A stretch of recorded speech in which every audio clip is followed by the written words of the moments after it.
今天很高兴，我们在这个地方要给各位以及全国的各位同胞们来报告我们肠病毒 EV71 疫苗3期临床的实验结果。高端疫苗肠病毒71型疫苗多国多中心临床3期试验于110年4月10号完成免疫生成性数据解盲，且数据达到台湾法规单位建议的标准。临床试验为多国多中心采台湾与越南同步收案、随机、双盲、安慰剂对照的临床设计。收案对象细分为3个年龄组，分别是2个月到6个月、6个月到2岁，以及2岁到未满6岁之婴幼儿。其中2岁以下婴幼儿采2+1针及2剂基础接种加1剂追加免疫的施打方式。现已完成所有受试者施打后1年的追踪分析，由资料及安全监测委员会解盲。分析结果如下：一、施打2剂疫苗1个月后，疫苗组受试者综合抗体销价大于1:32，比率为99.5%，法规目标值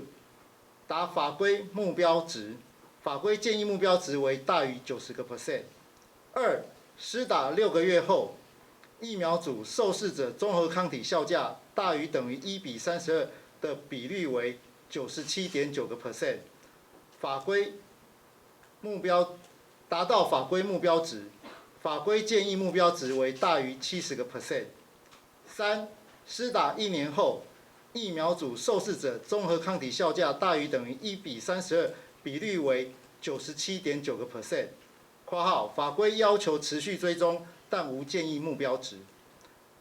本次数据解盲之综合抗体销价，皆已符合国内加速审核机制要求。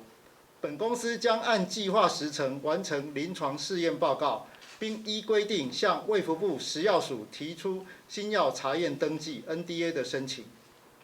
此外，本3期临床试验之疫苗疗效指标仍持续追踪中，将以肠病毒71型感染引起之疾病发生率，继续评估疫苗的临床有效性。第9点，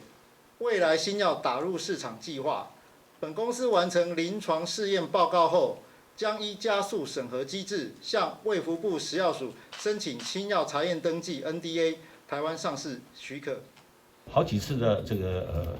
公开都表达，我们至少可以生产300万剂。那第一个来满足台湾的需求，那我们可以扩充到500万剂。啊，各位知道我们现在在忙这个 COVID-19 嘛，所以事实上我们这2个疫苗都在我们厂里面，在有计划的这样搭配的在生产，所以我们可以一方面满足大家最殷切的那个COVID-19 之外呢，我们肠病毒疫苗也可以满足国内的需求。同时有一部分是可以跟我们的这个邻近国家作为友好的资源。